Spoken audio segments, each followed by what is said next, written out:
y hoy día terminamos el tema del perdón. A ver, hermano, buenos días, ¿qué tal? Adelante. Decimos, la falta de perdón ata a las personas con el resentimiento, lo tiene encadenado. La falta de perdón es el veneno más destructivo para el espíritu, ya que neutraliza los recursos emocionales que tienes. El perdón nos libera de ataduras que nos amargan el alma y enferman el cuerpo. Habíamos leído eso, ¿de acuerdo? Muy bien. Dice, ¿cómo se debe perdonar? Hay pasos para poder perdonar. Primeramente, hacer conciencia. Hacer conciencia. ¿Correcto? Segundo, buscar el consejo sabio. El consejo sabio. Tercero, compasión o misericordia. Compasión o misericordia. Vamos analizando cada uno de los puntos porque hemos hablado ya. 4. Humildad. Y por último, perdonarse a sí mismo, ¿verdad? Perdonarse a sí mismo. Estos son algunos pasos, ¿verdad? Para poder experimentar el perdón. Dice, hacer conciencia. ¿Qué entendemos por hacer conciencia? Para poder buscar, encontrar el perdón. ¿Qué opinan ustedes? Claro, analizar qué fue lo que pasó, ¿verdad? Pero el hacer conciencia nos lleva a nosotros ¿a qué? A poder meditar, ¿verdad? ¿Por qué? Porque hay algo dentro de nosotros que nos va a llevar a ese punto. O sea, ¿de qué manera nosotros llegamos al punto, digamos, de hacer conciencia? ¿O es que nos autojustificamos, hermano Josué? Ya no, ¿verdad? Ya no hay lugar para la autojustificación. ¿Sí o no? El cristiano ya no puede autojustificarse. ¿Por qué? Porque ya nosotros, nuestro corazón de piedra ya ha sido cambiado, ¿verdad? Por un corazón de carne. Hermano, pero entonces, ¿cómo un corazón de piedra y un corazón de carne? ¿Qué? ¿El corazón de piedra no era sensible a la voz de Dios? Claro que no. ¿Y por qué le dicen corazón de piedra? A ver, ¿qué es lo que opinan ustedes, hermanos? ¿Por qué la Biblia llama, ¿no?, la antigua naturaleza, que teníamos un corazón de piedra? ¿Por qué? Porque era terco.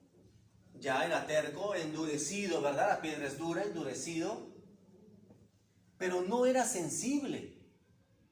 No conocía. Claro, pero tenían las leyes, no tenían las leyes. O sea, la persona tenía conciencia de lo que era lo bueno y de lo que era lo malo, ¿sí o no? Pero ¿qué sucedía? Su corazón no lo aceptaba. El corazón era de piedra.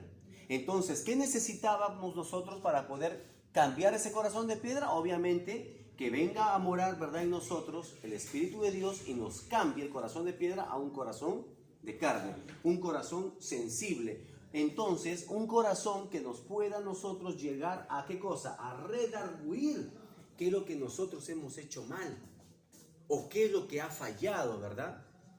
Entonces, tomamos conciencia, porque nuestra conciencia estaba cauterizada. No teníamos nosotros conciencia. Entonces, ¿qué hacíamos antes? Nos autojustificábamos. Considerábamos que la acción que habíamos hecho estaba bien. Y a pesar que nosotros podíamos de repente entender que estaba mal, nosotros nos autojustificábamos, ¿verdad? Entonces, acá lo que nosotros requerimos es recordar. ¿Y qué más? Teníamos que recordar y analizar, ¿verdad? ¿Qué hemos hecho mal? ¿Y quién nos lleva a ese punto? El Espíritu Santo. El Espíritu Santo nos lleva a ese punto, ¿verdad? De poder analizar qué hemos hecho nosotros mal. Y ya no nos vamos a autojustificar. ¿Por qué? Porque ya nosotros somos sensibles, ¿verdad?, a lo que realmente es bueno y lo que es malo. No por la ley, sino ¿por qué? Por la gracia. Por Cristo que ahora mora en nosotros, ¿sí o no? ¿No es cierto? Por la libertad que tenemos ahora en Cristo Jesús, ¿sí o no? Entonces ahora Cristo, ¿qué cosa hace? Gobierna nuestros corazones. ¿De dónde nacen todas las cosas malas? La malicia, fornicaciones, idolatría. ¿De dónde nacen? Del corazón, ¿sí o no? Entonces, si de ahí nacía, entonces ahora Cristo mora en nuestro corazón. Ahora nosotros tenemos la conciencia y podemos nosotros, ¿qué cosa? Determinar realmente que hemos hecho algo malo. Hola, hermana, ¿cómo está? Buenos días. Entonces, para poder nosotros perdonar, necesitamos primeramente, ¿qué cosa? Hacer conciencia. Hermanos, el cristiano ya no puede autojustificarse. Ya no puedes autojustificarte. Así de repente la otra persona esté de repente en su, digamos, su razón, tú no puedes, o así de repente tú estés en tu razón, no puedes autojustificarte. Ya no hay lugar. Ya no hay lugar. Y lo vamos a ver por qué. Una vez que hemos analizado, ¿verdad? Y hemos hecho un autoexamen, o sea, un examen de conciencia, ¿qué es lo que ha pasado? Buscamos el consejo sabio. ¿A quién? ¿Dónde? La Biblia. En la Biblia. La palabra de Dios. Le decía hace un momento el hermano Freddy, ¿verdad? Cuando el enemigo quiere tentarte, él, ¿qué va a hacer primero? Alejarte ¿de qué? De la palabra de Dios. Porque mientras tú permanezcas en la palabra, tú vas a poder detectar y discernir de las cosas, ¿verdad?, que vienen a tentarte, ¿sí o no? Entonces, ¿qué va a hacer el enemigo? ¿Te va a mandar tentación tú estando en la palabra? Vamos a ver el primer caso de David, el rey David. ¿Qué pasó con el rey David? Él fue tentado. Él vio, dice, en el palacio, estaba que se paseaba en el palacio cuando debía estar en la guerra. ¿Sí o no? O sea, estaba alejado de las cosas de Dios en ese momento, asumimos. ¿Y qué es lo que vio? Vio a una mujer que estaba, ¿verdad?, bañándose desnuda. Fue tentado. ¿Qué es lo que hace el enemigo primero para poder tentarte? Te va a alejar de la palabra de Dios, te va a alejar de las cosas de Dios. Y se te va a poner un montón de obstáculos para que tú permanezcas en las cosas de Dios. Él te va a poner de todo. Y como decía el hermano Freddy, ¿verdad? Él lo que va a hacer es alejarte de la palabra. Hermano, pero ¿cómo? ¿Cómo puede alejarme de la palabra? Muy bien. Él va a poner, por ejemplo, situaciones en las cuales a ti te va a parecer cosa asombrosa. Te va a poner, por ejemplo, sueños. Te va a, por ejemplo, poner visiones. Te va a poner cosas en las cuales tú vas a entretenerte y vas a ir dejando poquito a poquito la palabra. El enemigo lo primero que va a hacer para poder tentarte es atacar la parte emocional. ¿Dónde está la parte emocional?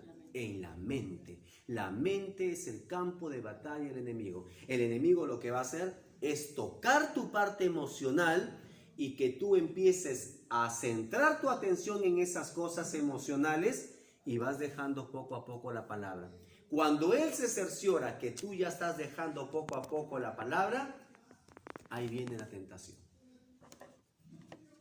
Miren, había un hombre, era salvaje, de un grupo indígena, y este hombre se convierte a Cristo. Al poco tiempo, el misionero que le predicó la palabra le pregunta, ¿y qué tal? ¿Cuántos años ya estás en la palabra? Llevo 3 años en el Evangelio. ¿Y qué has descubierto? He descubierto que dentro de nosotros hay 2 tigres. El tigre bueno y el tigre malo. ¿Y sabes quién es el que gana? Al quien tú más le das de comer. Y dale al tigre malo, ¿verdad? Dale pollito a la brasa de televisión, dale pollo broster de Facebook y dale mostrito de redes sociales y TikTok, ¿verdad? Y vas a ver que cuando venga doña Tentación y te toque la puerta, va a decir, vamos contigo. Eso va a ser. El enemigo lo que va a hacer es eso. Mientras tú alimentes más y más tus emociones, hermano, escúcheme, tus emociones, preocúpate por no alimentar tus emociones. Preocúpate por alimentar tus convicciones de la palabra de Dios. ¿Correcto? Entonces, ¿dónde vas a ir a buscar un consejo? Un consejo sabio, ¿pero dónde? En la Biblia. En la Biblia. Hermano, pero ¿qué sucede si de repente yo recurro primero al pastor, a mi líder? Perfecto. Ellos te van a hablar conforme a la palabra de Dios. Porque si tú vienes, por ejemplo, a mí y me dices, hermano, tengo esto de acá, yo no te voy a decir en este momento, hermano, justo he soñado, mira, el Señor me ha revelado una palabra para ti. No, salgan huyendo, hermanos. Cuando alguien les diga así, hermanito, justo te he soñado, mira, para que tú vengas y me consultes, yo he visto esto para ti, salga huyendo, hermanos. O dígame a mí para yo poder disciplinar a este hermano. Pero hermanos, de verdad, nunca acepten un consejo de una persona así, porque van a terminar más confundidos. ¿Correcto? En la Biblia, o en todo caso, ¿verdad? Buscar una persona, un líder, ¿verdad? Su líder de su iglesia, su pastor, para que pueda darle un consejo sabio. Recuerden, hermanos, que la Biblia dice que en la multitud de consejos se afirma la sabiduría. ¿Correcto? Mientras más consejos tú recibas, es mucho mejor. Tercer punto, compasión o misericordia. Y esto es algo que quiero recalcar, hermanos, porque si tú no tienes compasión... Disculpe, ¿me puede cantar ese que dejó? ¿Cuál? ¿Este?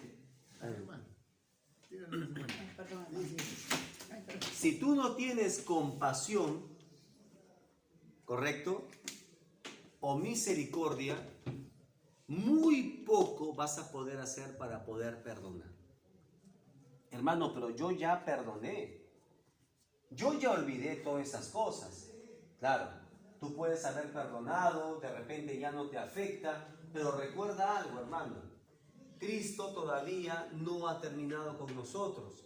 Seguimos en esta tierra, seguimos en este mundo, ¿verdad? Van a haber cosas que siempre nos van a afectar. Van a haber cosas que siempre se van a aflorar, ¿correcto? Entonces, uno de los requisitos para poder perdonar es que sientas compasión o misericordia. Recuerda que esta persona, ¿verdad?, que te ha hecho daño o en algún momento te ha violentado, en algún momento te ha humillado, te ha insultado, no ha actuado ella, ¿verdad? Es el enemigo quien ha actuado sobre esta persona. El príncipe de la potestad del aire que actúa sobre los hijos de desobediencia. Sí, hermano, pero esta persona mucho me critica. Claro, esta persona ve en ti sus errores que son de ella, pero que como está cegado, no puede verlo. Hermano, vamos a 2 de Corintios 3. A ver, 2 de Corintios 3.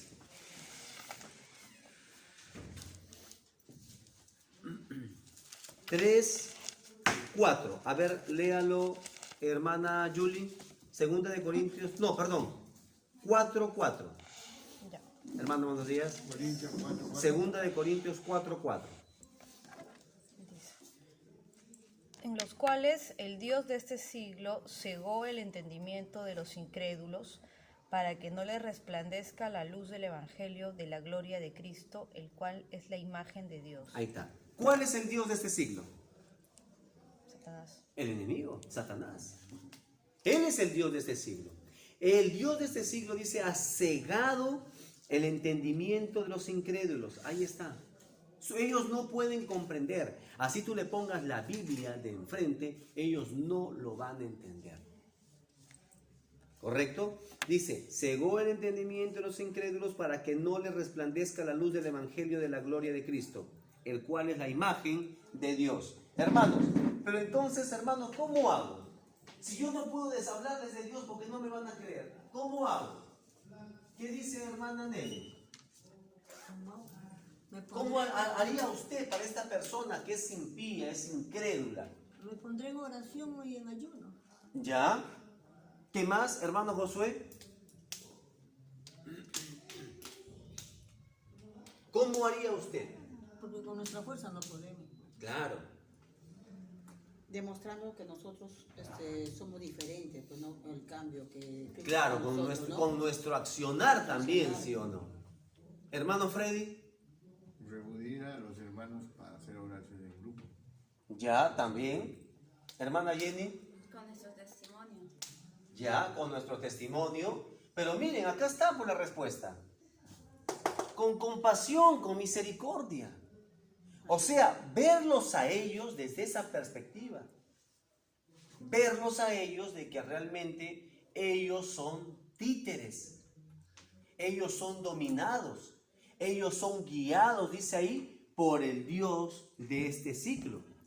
Dice, para que no les resplandezca la luz del evangelio de la gloria de Cristo, el cual es la imagen ¿de quién? De Dios. ¿Se dan cuenta? Entonces, hermano, para poder perdonar, ¿tengo que tener una actitud de compasión o de misericordia? Sí. Tienes que tenerla definitivamente. Hermano, pero a veces no puedo. Tienes que pedirle a Dios para que Él te pueda dar esa compasión hacia los demás. Cristo dice que cuando veía a la gente, dice que Él se compadecía. ¿Por qué? Porque los veía como ovejas sin pastor. ¿Y por qué como ovejas? ¿Por qué no como, no sé, como caballos? ¿Por qué nos compara como ovejas el Señor? Porque las ovejas son las más tercas, las más torpes. Ya, por ahí va. ¿Qué más? ¿Qué más? A ver. ¿Son llevadas por el mar? Ya. ¿Por qué como ovejas? No tienen Porque están por cuenta suya. Porque están por cuenta suya. Porque están por cuenta No tienen suya. dirección. No tienen dirección. Ya, ¿qué más? Por ahí van. Más mansa. No, ni tan mansas. Las ovejas son rebeldes. Las ovejas, ¿qué cosas hacen las ovejas? ¿Acornean, sí o no? Métanse ustedes a un corral donde hay ovejas y van a ver cómo les va a acordear cada rato. No son tan mansas, ¿ah? Acordean, se acordean al corral, acordean a la cerca, acordean al pastor, acordean a todos. Lo acabo de decir. ¿Por qué como ovejas? Porque las ovejas son los únicos animales que no pueden sobrevivir sin la guía de un pastor. Ahí está. Miren, ustedes, de repente alguien ha ido de acá a la sierra. Nosotros todos los años, gracias a Dios, nos vamos de viaje a la parte sierra. Ustedes van a ver en esas partes, cuando si un caso ustedes han viajado, viajen, en las partes donde hay vegetación, van a ver por ahí vacas, caballos, ¿verdad? Y todo tipo de animal, así de reses, que están alimentándose. Pero muy poco van a ver a una ovejita así solita alimentándose por ahí, sin que por ahí esté el rebaño o esté el pastor por ahí. Porque las ovejas son los únicos animales que no pueden estar sin la guía de un pastor. Por eso es de que Cristo dice que los veía como ovejas sin pastor. ¿Qué sucede en una oveja cuando está sin pastor? Ustedes han visto el pastor, ¿verdad? Yo les expliqué la vez pasada. Tiene una vara y tiene un callado. La vara es para que golpee por donde él va a andar y la oveja siga el sonido del golpe. Por eso es que ellos pasan, imagínense, pasan inclusive hasta por la pista, pero ellos están en línea. Están en línea. Y si alguien se sale, ahí está el callado, ¿verdad? Que tiene como una curva y con eso lo jala. ¿Se dan cuenta? Y son los animales, lógicamente, como dijo la hermana, más torpes. Más torpes. Ellas se acornean, se golpean. Entonces, ¿qué hace el pastor? ¿Se acuerdan Salmos 23? Vamos a Salmos 23 a ver. ¿Qué dice el Salmos 23? Señor mi pastor. Ya, Jehová es mi pastor, ¿qué más? Nada me faltará. ¿Qué más? Deben saber de memoria. Jehová mi pastor, nada me faltará. En lugares delicados pastos, Ajá. descansar y junto a aguas de reposo me pastoreará. ¿Qué más? Sigan. Confortará mi alma, me confortará mi alma, me guiará por sendas de justicia por amor de su nombre. ¿Qué más? Aunque ande en valle de sombra de muerte, no temeré mal alguno, creo, porque tú estarás conmigo. Tu vara y tu callado me infundirán aliento. Ya. Aderezas mesas delante de mí y en presencia de mis angustiadores. Ahí viene la parte. ¿Qué más? Me gusta la parte que se... Unges mi cabeza con Unges mi cabeza con aceite. Ahí está. Mi copa está ¿Por qué rebosando. creen que dice unges mi cabeza con aceite? Porque para que las ovejas, cuando acorneen a las cercas, acorneen entre ellos, ese aceite resbale y no les cause daño. ¿Se dan cuenta? No, hermano, a ver. O sea, si Dios es nuestro pastor, Él nos unge nuestra cabeza con aceite para no hacernos daño. Claro. Entonces, ¿qué sucedería si una oveja está sin pastor? Se va a hacer daño. Se golpea. Si tú le preguntas a una persona, oye, ¿por qué tomas? ¿No sabes que el alcohol te daña la lengua, los dientes, el esófago, el estómago, el hígado, todo? ¿Por qué tomas? ¿Por qué sigues autodestruyéndote? Es que yo ya soy así. Me gusta. ¿Se dan cuenta? Si tú le preguntas, eso es un mundano, pero si tú le preguntas, por ejemplo, a un hermano de la iglesia, no congrega, viene solamente una vez a las 500 nada más. ¿Ustedes creen que esta persona o este hermano estará siendo buen pastoreado? No. Está lejos de su congregación, lejos de la, ¿qué cosa? Del aceite, de la unción del aceite para que pueda ser protegido. Ahora, no me refiero a la unción del aceite que es del Espíritu Santo, sino de una forma simbólica. Si estás en tu iglesia, estás en tu congregación, estás participando en las actividades de tu iglesia, Dios va a empezar a obrar en tu vida. Dios va a empezar a guiarte. Dios va a empezar a conducirte. Pero si no estás, ¿verdad? Es un ejemplo. Si no estás, digamos, con el rebaño, si no estás con toda la congregación, tú te vas a hacer daño, te vas a lastimar. Es por eso que muchos hermanos se van, vienen, se van, vienen. Se van cuando ya se encuentran bien. Y se van al mundo y se lastiman en el mundo y nuevamente vienen. Y nuevamente van y nuevamente vienen. Ah, ahí tiene que ver qué cosa ahora viene, la disciplina de Dios. De alguna otra manera te va a traer. ¿Y tú quieres eso para tu vida? No. Por eso es que ustedes están aquí, hermanos. Porque ustedes están siendo discipulados. Ya les dije, tienen ustedes que discipular también a alguien. Trácense una meta de acá hasta diciembre. ¿Cuántos meses faltan? Vamos a septiembre, octubre, noviembre, 3 meses, miren. De acá hasta diciembre, al menos a una persona discipulen. Acaba su discipulado 2, van a entrar a discipulado 3. Y de ahí van a querer seguir al 4, al 5, hasta el 20. No, ustedes ya tienen que discipular a alguien más. Y el discipulado 3 ya termina ya. Y ahí ya viene ya otros estudios. ¿Qué estudios serán? No lo sé. Dios mediante que se siga impartiendo los estudios acá. Entonces, miren, esta es una representación que nos dice de que necesitamos entonces un pastor en nuestra vida porque nos vamos a hacer daño. Nos vamos a lastimar. ¿Y qué más dice? Mire, mi copa está rebosando. Dice, mire, aderezas mesa delante de mí en presencia de mis angustiadores. Todo el mundo puede estar en contra tuya. Todo puede estar en contra tuya, no puede estar a tu favor. pero a pesar de eso, Dios puede darte el gozo en medio de la situación en la que te encuentres. ¿Y eso es por qué? Porque Dios te está protegiendo, te está guardando. ¿Correcto? Entonces, mire, Jesucristo miraba, dice la gente, como si fueran, ¿qué cosa? Ovejas sin pastor, cada uno por su lado, lastimándose, haciéndose daño, perdiéndose, ¿verdad? Sin dirección. Y Jesucristo los veía así. ¿Y acaso Jesucristo renegaba? No.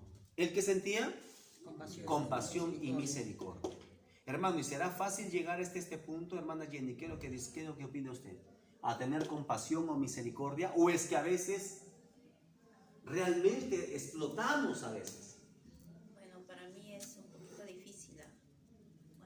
Es difícil. Sí. Compasión, perdón, compasión y misericordia se asumía un poco. Claro. Es un poco difícil a veces, ¿verdad?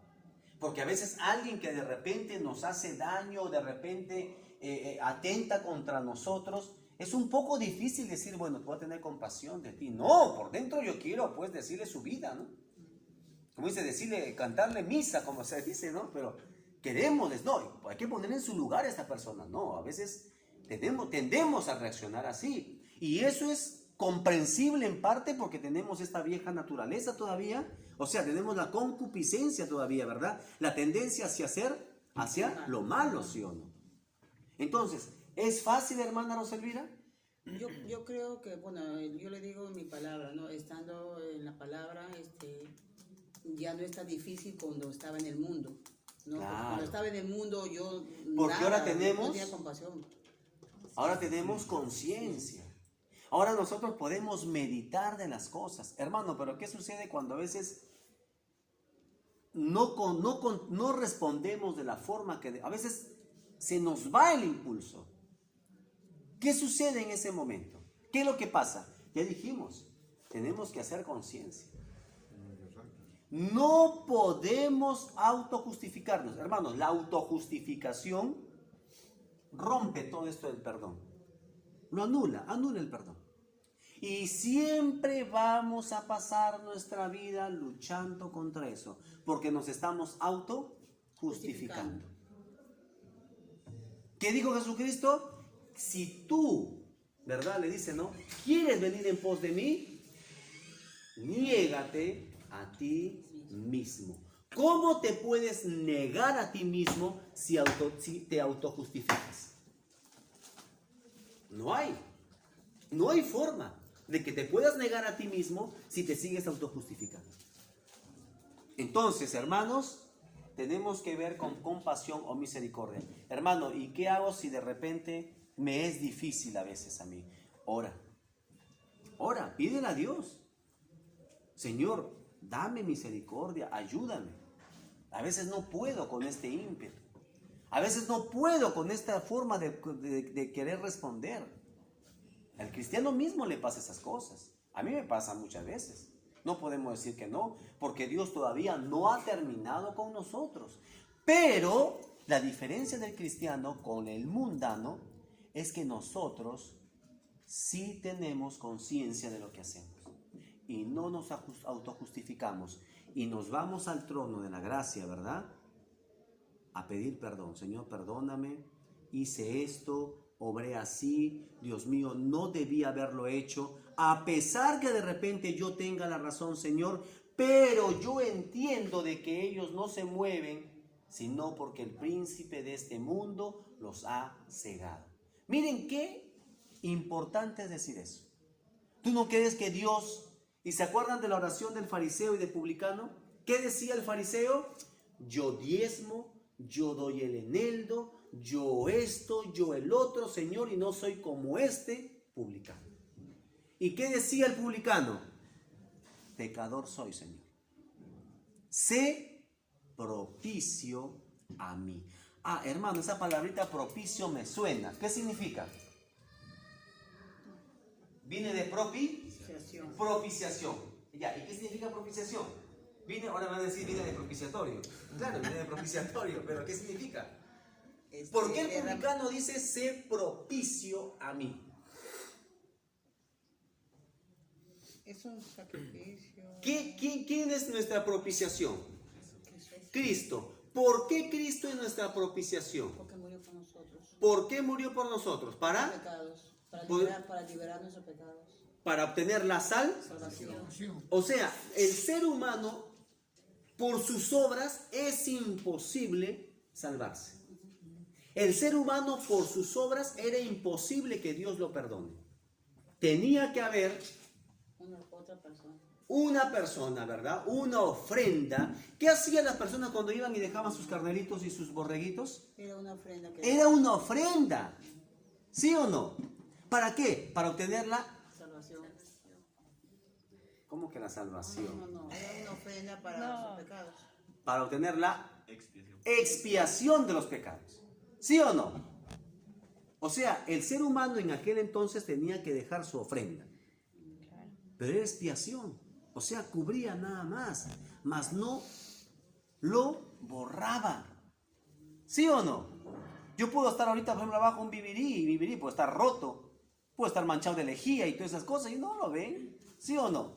Hacía la expiación, lo tapaba nada más. Pero entonces, ¿qué cosa Dios decía? Voy a preparar una ofrenda, ¿verdad? ¿Para qué? Para el perdón ya y anulación de la acta que es contraria. ¿Y quién debía hacer esto? El único que no tenía pecado, Cristo. Entonces, Cristo es nuestra propiciación, porque nosotros era imposible por nuestras obras que Dios nos perdone. ¿Correcto? Entonces, ¿qué es lo que dice el publicano? Señor, sé propicio a mí. O sea, él reconocía que él no podía obtener el favor de Dios. Por eso le dice, sé propicio a mí. ¿Se dan cuenta? ¿Estamos entendiendo? Miren cómo tenemos que entender para poder interpretar la Biblia. Sé propicio a mí. ¿Y el fariseo qué dice? No. Yo hago esto, yo hago el otro, yo hago aquello. ¿Verdad? Por eso es que Jesucristo trae la parábola del hijo pródigo. Porque ellos se sentían, ¿verdad? Los hijos mayores y los que merecían todo y los que se quedaban ahí y que esto y que el otro, ¿verdad? Porque cuando el hijo mayor llega y dice, ¿qué fiesta es esta? No, dice, tu padre, tu hermano menor ha venido. Y tu padre, ¿qué? Y a mí que yo he estado tanto tiempo acá contigo y he hecho esto y trabajado, a mí no me has dado nada. Ah, por eso es que Jesucristo saca la parábola del hijo pródigo. No lo saca por las puras. No lo saca para que hoy día pues el hermano Víctor ahora esté enseñando acerca de que el Señor te trae. No. Hay un trasfondo detrás de todo esto. Jesucristo lo saca, ¿por qué? Porque estos hombres se creían justamente los hermanos mayores que se merecían todo. Y cuando alguien regresaba así inmundo y arrepentido, ellos no lo recibían. ¿Por qué creen que el padre sale, dice, ¿verdad?, al encuentro y lo abraza? ¿Por qué creen que lo abraza y le pone ropa nueva? Para que no la apedreen. Porque era una ley en ese entonces de que aquel que venía, ¿verdad?, inmundo después de haber, digamos, infringido una ley, una de ellas era haber pedido su herencia anticipadamente, era apedreado. El fariseo no quería que nadie venga arrepentido. Ellos eran los únicos que se merecían el reino de los cielos. Por eso que Jesucristo, ¿qué les dice? Vayan y aprendan. Sacrificio de holocausto quiero, sino ¿qué cosa? Misericordia. Entonces, hermanos, acá hay que trabajar bastante. Pero para que tengas misericordia y para que seas compasivo, tienes que tener humildad. Tienes que hermano, pero yo no veo humildad como sinónimo de pobreza. Sí. Es pobreza espiritual. Bienaventurados los pobres en espíritu, porque de ellos es el reino de los cielos. ¿Y por qué no dice reino de Dios? Yo les expliqué. En ese entonces no se podía decir reino de Dios, ¿verdad? Porque en ese entonces Jerusalén vivía una opresión continua de parte del Imperio Romano. Y el único reino que reinaba era del César, del emperador. Y si tú decías reino de Dios, el único Dios era el César. el emperador. ¿Correcto? Por eso es que ellos decían reino de los cielos.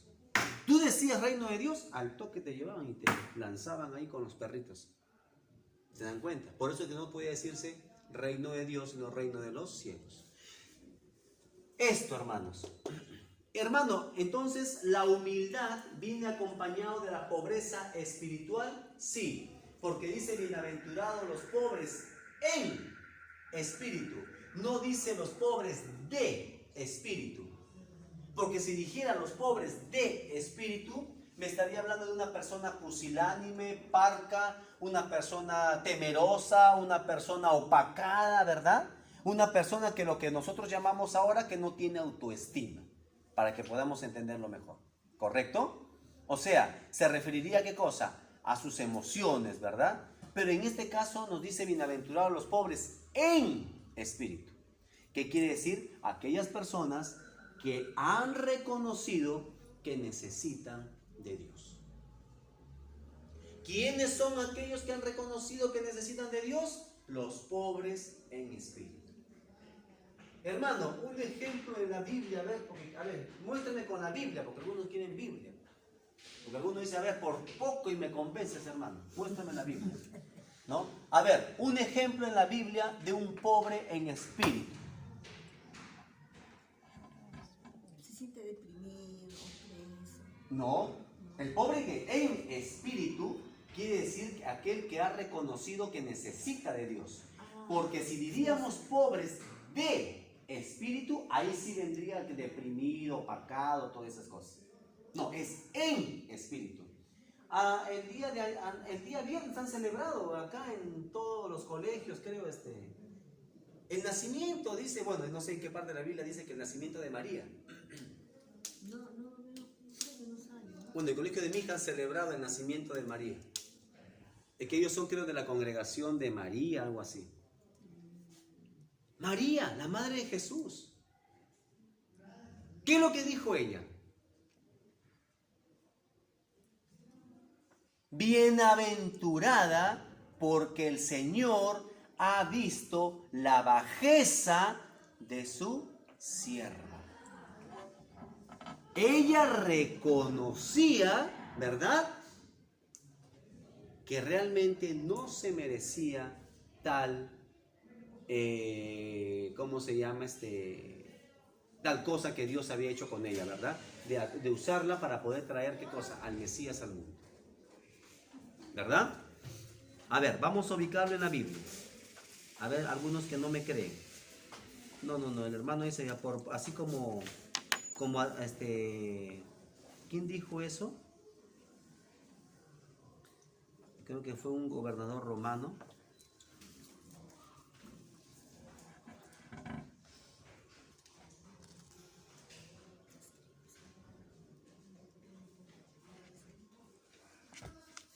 Ya, eso está en Lucas 1:48. A ver, para aquellos que...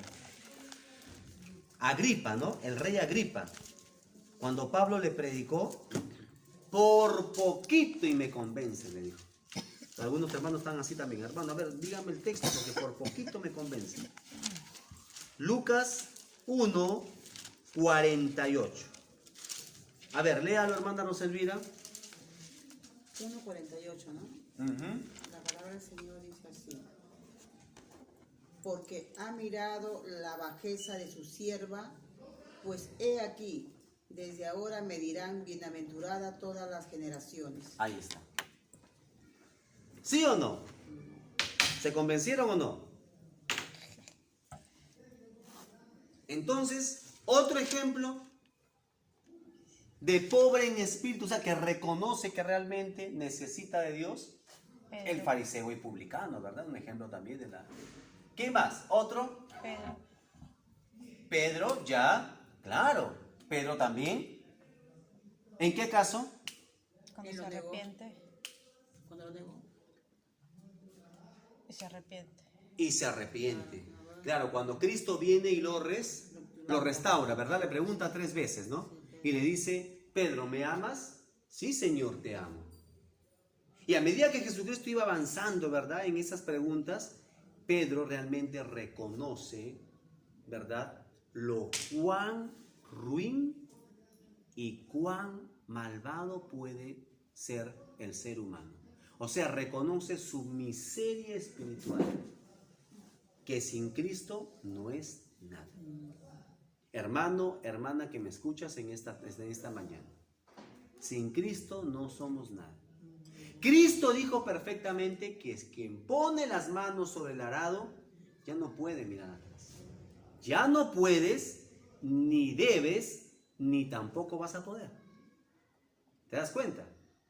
O sea, no puedes por ti mismo. Tienes que tener la conciencia de que estás en las cosas de Dios. No debes, porque si Dios te ha llamado es con un propósito, y ya no vas a poder, porque el Espíritu Santo que mora en ti no te va a dejar. Y si tú, a pesar de eso, eres terco y terca, vamos a Isaías. Miren lo que dice en Isaías. Vamos a ir a Isaías. Miren lo que dice el Señor, ¿verdad? Aquellos, por ejemplo, que no, ahora lo contrario, que no son pobres en espíritu. Isaías capítulo 1. Para aquellos que les gustan las profecías. Isaías 1 dice, miren, 1:4. Oh gente pecadora, pueblo cargado de maldad, generación de malignos, hijos depravados, dejaron a Jehová y provocaron a ira al Santo de Israel, se volvieron atrás. Y miren lo que Dios les pregunta a través del profeta, ¿no? ¿Por qué querréis ser castigados aún? ¿Todavía os rebelaréis? Toda cabeza está enferma y todo corazón doliente. 6. Desde la planta del pie hasta la cabeza no hay en él cosa sana, sino herida, hinchazón y llaga y podrida llaga. A ver, continúa, hermana Julie. No están curadas, ni vendadas, ni suavizadas con aceite. Ahí está. ¿Suavizadas con qué? Aceite. ¿Quién? ¿Quién tiene que poner ese aceite? Cristo. El pastor. Entonces, ¿a quién se está refiriendo ahí Isaías? Aquellas personas que están lejos de su pastor. Miren cómo lo ve Dios. Miren cómo ve Dios a estas personas que están lejos de su pastor. Miren cómo lo ve. Dice, desde la planta del pie hasta la cabeza no hay en él cosa sana, sino herida, hinchazón y podrida llaga. No están curadas. ¿Quién tiene que curarlas? Cristo. Cristo. Dice, ni vendadas, ni suavizadas con aceite. Ahí está, lo que estamos hablando hace un momento. ¿Encuentran alguna relación, hermanos? ¿Sí o no? Claro.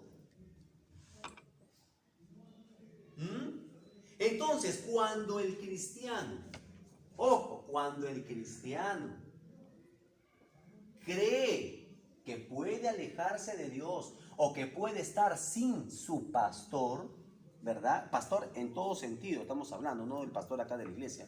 O sea, sin su pastorado, sin su guía, así lo ve Dios.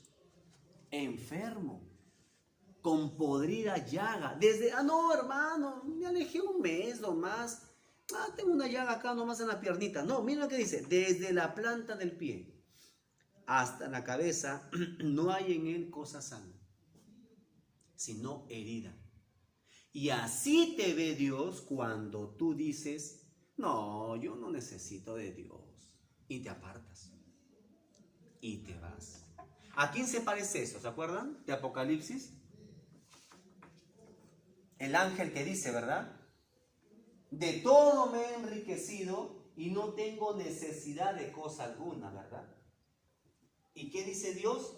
Mas tú eres un pobre, ciego, desventurado, desnudo. ¿Sí o no? Dice, yo conozco tus obras. Has hecho un montón de obras. No, hermano, yo ya trabajé en la iglesia años. Tú no sabes nada, tú recién tienes 4 o 5 años, hermano. No sabes lo que yo he trabajado. No. Así te ve Dios cuando tú no tienes, ¿qué cosa? Humildad. ¿Estamos entendiendo? Miren, yo le estoy hablando ya, haciendo un panorama para que ustedes entiendan, ¿eh? Entonces, ¿quién es un pobre en espíritu? Aquel que tiene humildad. Aquel que ha reconocido que necesita de Dios. ¿Estamos relacionando para poder perdonar? Miren todas las cosas que necesitamos nosotros saber para poder perdonar. Primeramente, tener conciencia que Dios ha cambiado ese corazón de carne, perdón, corazón de piedra por un corazón de carne. Y que ahora somos sensibles a la palabra de Dios. Y si escuchamos de repente ahora una palabra y nos conmueve y de repente nos lleva al quebrantamiento, no es que eres tú, es el Espíritu Santo morando en ti que te lleva a ese quebrantamiento. Porque Él nos anhela celosamente. Tienes que buscar un consejo sabio en la Biblia, en la palabra de Dios. Dijimos los 4 aspectos, ¿no?, de la palabra, ¿sí o no? ¿Qué cosa es el primero? Enseñar. Es útil para enseñar, redarguir, corregir y instruir. A ver, vamos a tomar examen. Acá está mi registro, me hicieron llegar mi registro por si acaso. Entonces, primero era enseñar. ¿Qué nos enseña? El camino de Cristo. Nos enseña el camino, sin ver, sin ver sus apuntes. Luego era redarguir. ¿Qué nos hace? Convencer que es el camino. Convencer que nos apartamos. Claro, nos da la conciencia, ¿sí o no? Nos redarguye, te estás haciendo mal. ¿Qué más? Corregir. ¿Qué cosa es? Nos regresa al camino. Muy bien. Vamos a poner acá 15. Y luego, instruir. ¿Qué cosa? Se asegura que permanezcamos en el camino. Exacto. Se asegura que permanezcamos en el camino. ¿Quién es el camino, la verdad y la vida eterna? Ahí está. Tercer punto, compasión o misericordia.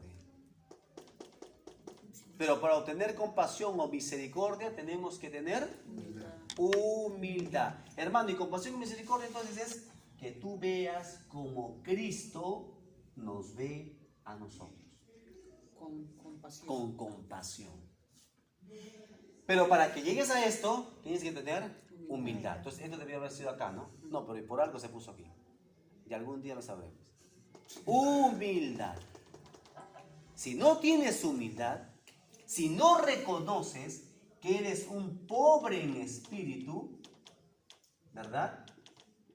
No vas a alcanzar a perdonar. No vas a poder. Porque vas a creer que tú tienes la razón. Porque vas a creer que tú tienes la razón, así es. Y te vas a empezar, ¿qué cosa? A autojustificar. ¿Te das cuenta? Si no tienes humildad, vas a empezar a autojustificarte. Esto no va a valer.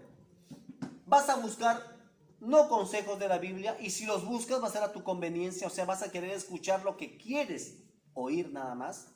¿Correcto? No vas a ver a tu hermano con compasión, como Cristo lo ha visto, como Cristo nos ve. Y acá lo más importante también, o bueno, complementando, perdonarse a sí mismo. Hermanos, ¿se acuerdan en el discipulado 1? No sé cuántos estuvieron con nosotros en el discipulado 1. Sí, ¿no? Casi todos, ¿no? Sí. Hicimos la dinámica del Perdón. ¿verdad? Perdonándonos a nosotros mismos. Si tú no te perdonas a ti mismo, hermano, pero ¿cómo es eso? No entiendo. Si tú no entiendes que ya Dios te perdonó y te ha dado la salvación, entonces no vas a poder entender nada de estas cosas. Hermano, pero entonces esto me lleva a mí a entender ¿verdad? Una de las cosas que aprendimos acerca de la armadura de Dios. Y una de esas armaduras, ¿cuál era? Relacionado a la salvación, ¿se acuerdan?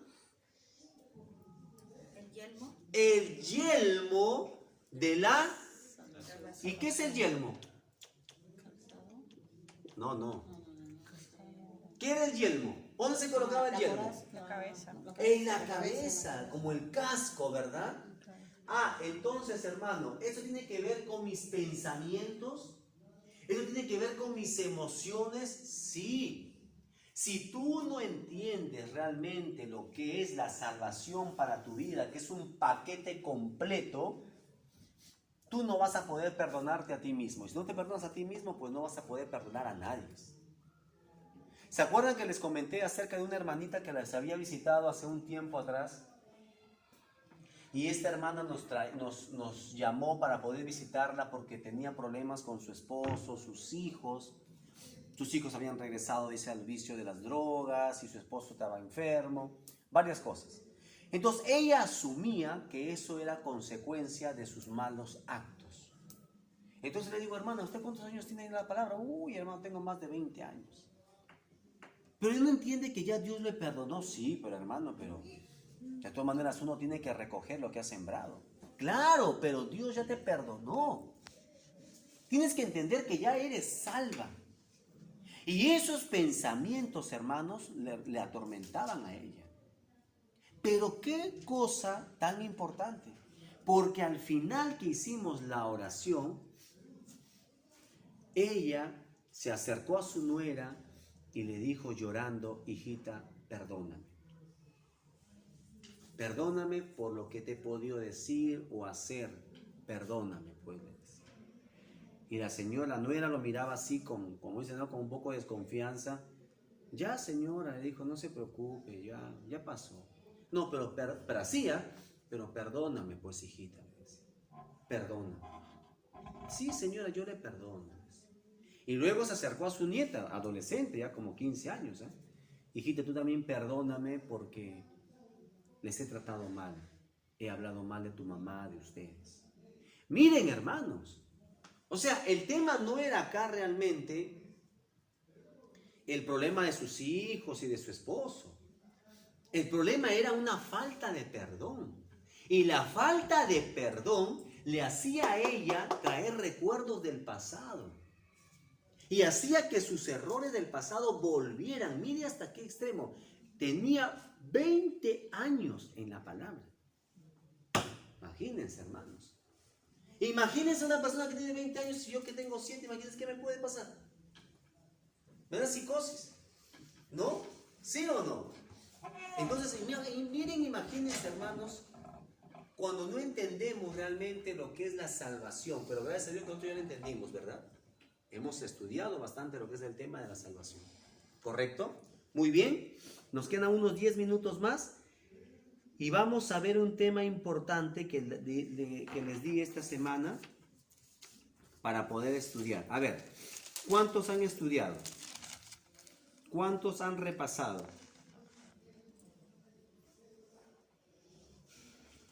A ver, estoy escuchando. Panteísmo. A ver. Para terminar esto de acá.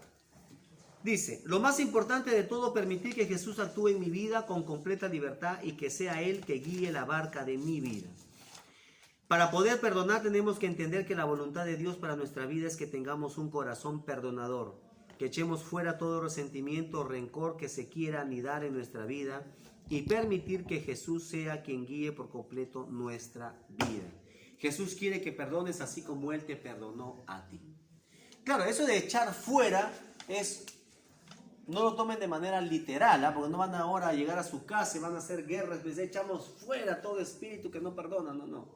Eso es una manera simbólica, ¿no? Representativa, en que ustedes tienen que rechazar toda actitud, ¿verdad?, que no lleve al perdón. ¿Correcto? Muy bien. A ver, hermanos, ¿qué han estudiado acerca del panteísmo? ¿Quién me puede decir?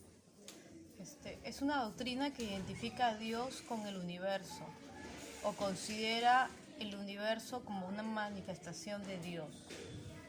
Ya, pero el panteísmo es que todo es Dios.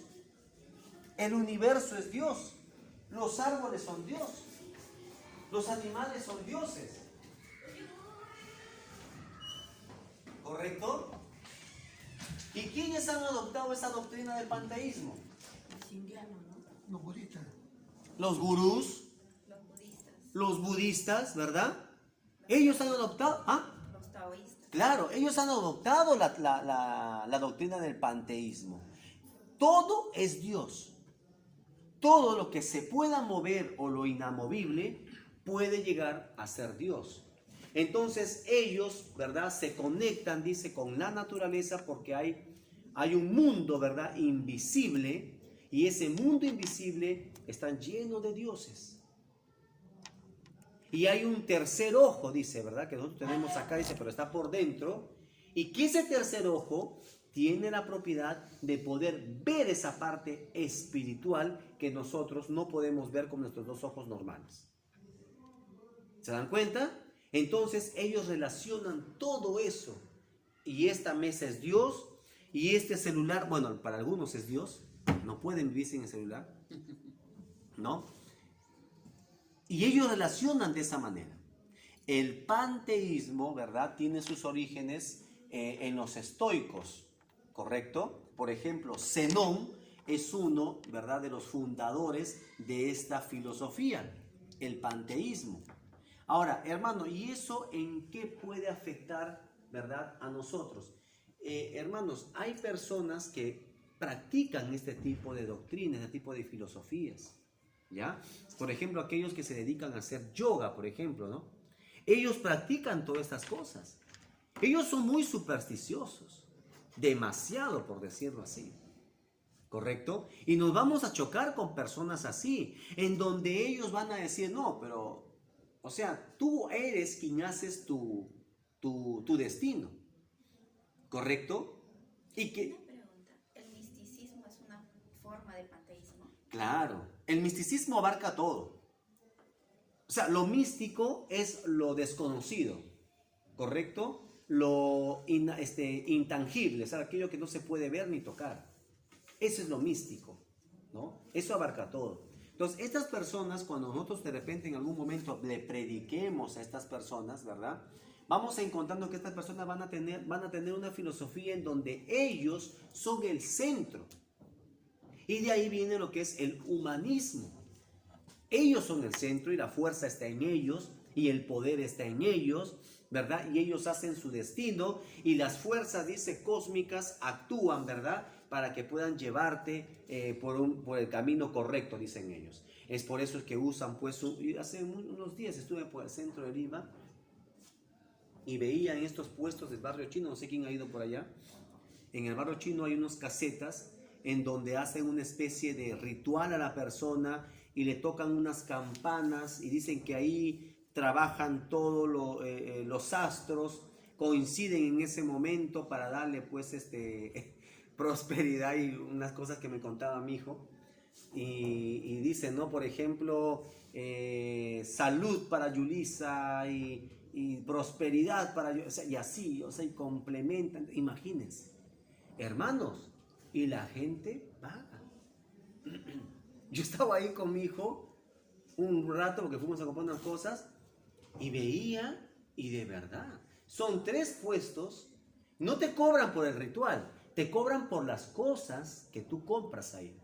Y llévate un elefante porque dice que el elefante no sé qué cosa da, y llévate la ranita, y llévate la herradura. Y en esas cositas, yo veía que pagaban con 100 soles y le daban vuelto 30, 40 soles. Imagínense, la gente a dónde recurre. ¿Se dan cuenta? Esta gente ni siquiera sabe lo que es panteísmo y nada de estas cosas, pero recurre ahí, ¿por qué? Por la necesidad de buscar, ¿qué cosa? Paz en su vida, equilibrio en su vida. ¿Se dan cuenta? A estas personas, ¿será difícil llegar? No es tan difícil, ¿eh? Cuando tú le predicas la palabra, no es tan difícil llegar a estas personas. porque ya no saben en qué creer. Y tienen el elefantito, y tienen la rana, y tienen la rata, y tienen el conejo, y tienen un montón de animalitos. Ya no saben en qué creer. Y recurren a este tipo de cosas, de rituales. ¿Correcto? Segundo punto. Dijimos que repasen agnosticismo. ¿Qué es el agnosticismo? A ver. Es aquel que no tiene existencia, que Dios existe. Ya. Agnosticismo. Ya.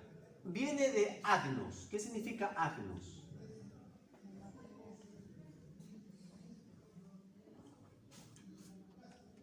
O gnosis, ¿no? Es una palabra griega. Conocimiento.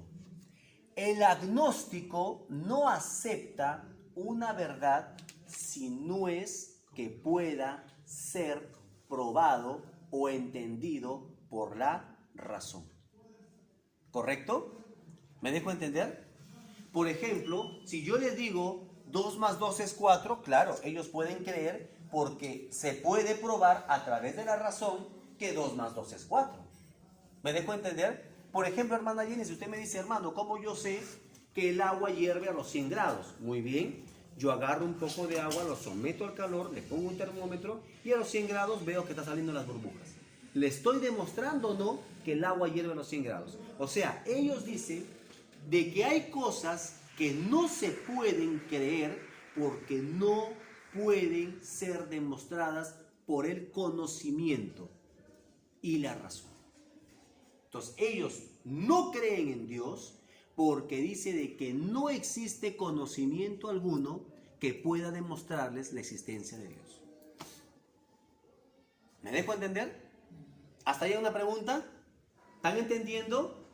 El agnóstico, ojo, ellos no creen en Dios porque dicen que es imposible para los sentidos, para la razón, para el intelecto poder conocer esas cosas. No pueden ser probadas, en otras palabras.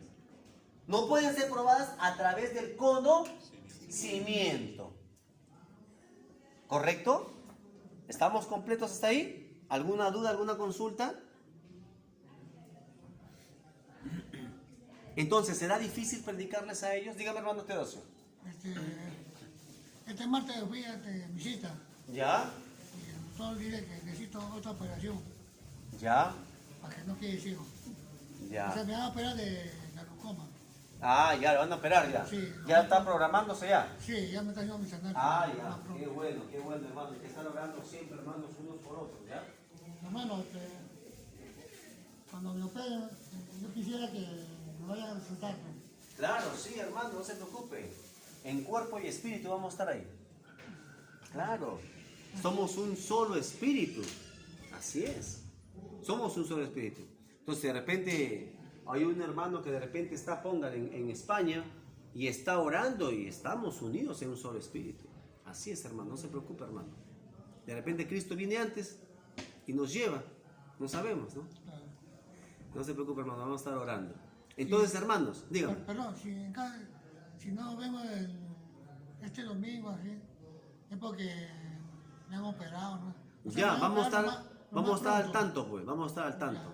¿Ya? A través de la hermana Esperanza, Sí. hay que nos informe, pues. Ya no se preocupe. Gracias. Ya, mi hermano. Hermanos, ¿será difícil predicarle a un agnóstico? Sí, es un poco difícil. Es un poco difícil. Más aún si este agnóstico es un ateo agnóstico. Imagínense la mezcolanza que hace. Si es un ateo agnóstico, peor todavía. O sea que para él no hay conocimiento que Dios existe, y a pesar que hay pruebas, todo eso.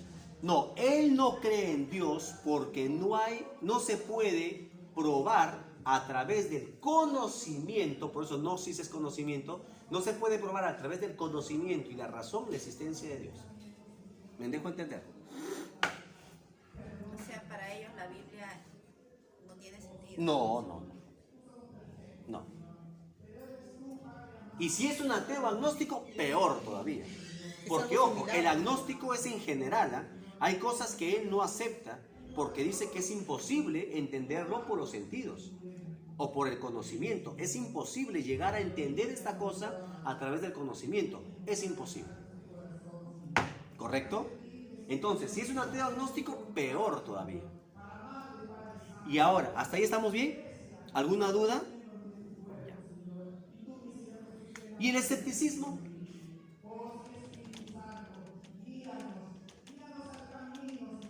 Dice de que es una doctrina que asegura que la verdad no existe y que en caso que exista, el ser humano es incapaz de conocerla.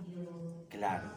Mientras que el agnóstico niega, no hay forma de creer en Dios porque no se puede demostrar con el conocimiento, ¿correcto? El escéptico no niega, pero tampoco afirma. ¿Te dejo entender? Duda. Por ejemplo, yo soy cristiano, ¿correcto? Pero si a mí me invitan a una iglesia, cristiana también, pentecostal también, en donde yo veo que la gente convulsiona y se cae al piso, no, este es el Espíritu Santo. No, yo soy escéptico ante esas cosas. ¿Me dejo entender? O sea, yo creo en Dios, creo en el Espíritu Santo, pero esas manifestaciones soy escéptico. ¿Me dejo entender? O sea, no creo en esas manifestaciones porque yo considero, de acuerdo a la palabra de Dios, que eso no es el obrar del Espíritu Santo. Entonces, el escéptico no acepta, pero tampoco niega la existencia de Dios. ¿Se dan cuenta? ¿Estamos entendiendo acá? ¿Sí? Hermana, ¿cómo está? ¿Correcto? Entonces, el escéptico puede ser que... Entonces, ¿será más fácil predicarles a ellos? Sí. A ellos sí es un poquito más fácil predicarles. Porque ellos no niegan, pero tampoco lo aceptan. Ellos dudan. Y en la duda, ahí podemos nosotros encajar. ¿Y el ateo? El ateo está seguro que no existe Dios. El ateo niega la existencia de Dios y punto. No le interesa si le prueban, no le prueban. Él no cree en Dios. Pero él no cree. Ojo. Pero él no dice que si existe o no existe. ¿Me dejo entender? O sea, él simplemente no cree y punto. Se acabó. Oye, pero esto de acá es azul. No, yo no creo que sea azul, yo creo que sea verde. Pero no lo ves, no. Yo creo que es verde y punto. ¿Se dan cuenta? Entonces, el ateo sí sabe que existe Dios. Pero hay algo en su vida, porque nosotros escarbamos un poco, digamos, así cuando tratamos con una persona atea, hay algo en su vida que hace que niegue, ¿verdad? Y que no crea en Dios. A él no le importa si existe o no existe Dios, él simplemente no cree en Dios. Y si tú le preguntas por qué no crees en Dios, porque no creo en Dios, porque no creo que exista un Dios, así dicen ellos, y que exista maldad en el mundo. No creo que pueda existir un Dios y que exista hambre en el mundo. No creo que pueda existir un Dios, ¿verdad? Y que exista todo este caos en el mundo. Y que exista el sufrimiento, existe el cáncer, existe la leucemia. Si existe un Dios, ¿por qué no trata esas cosas? ¿Se dan cuenta? Y si nosotros escarbamos, algo le ha pasado o tiene un trasfondo esta persona, ¿verdad? Hermanos, es importante siempre así, semanalmente vamos a estar, como les envié esta lectura. ¿Ya? Yo les voy a enviar una lectura en el WhatsApp, léanlo y me mandan sus opiniones, porque es una manera como ir y estudiando la palabra de Dios. La próxima clase entramos a un nuevo tema. ¿Ya? Hermano Víctor. Dígame, hermano. Álvarez era ateo, escéptico. Ya, él decía que él creía en el Dios de... Ay, no me acuerdo cómo se llama. La cosa de que él era escéptico.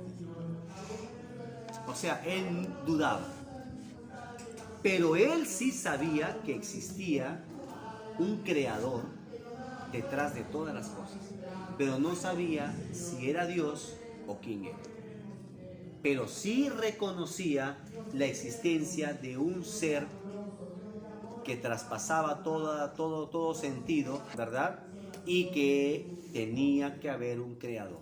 Detrás de un edificio hay un ingeniero, un arquitecto. Detrás de una escultura hay un escultor. Detrás de una pintura hay un pintor. O sea, él no asume que las cosas se surgieron así como dicen, ¿no? De la teoría de la explosión y tanta cosa. No.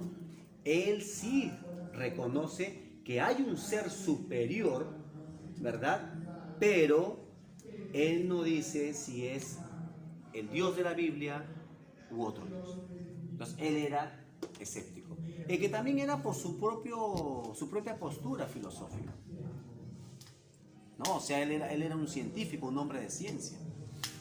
¿Se dan cuenta?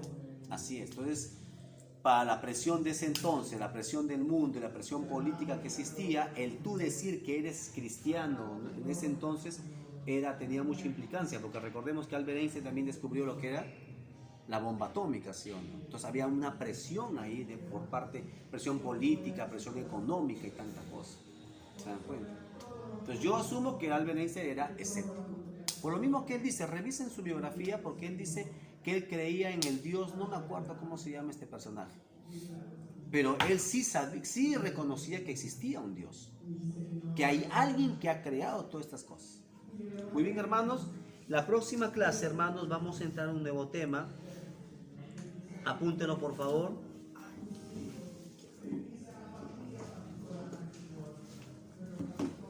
Aprendiendo, la tolerancia y la aceptación. Ya, tolerancia y la aceptación.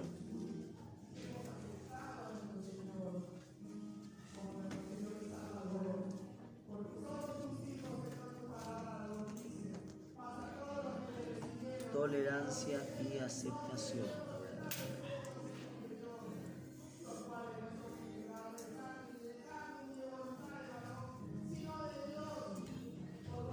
Ya, vamos a ponernos de pie, hermanos. Yo les voy a hacer llegar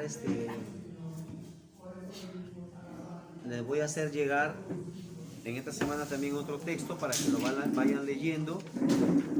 Hermanos, animen a sus demás hermanos a llegar temprano.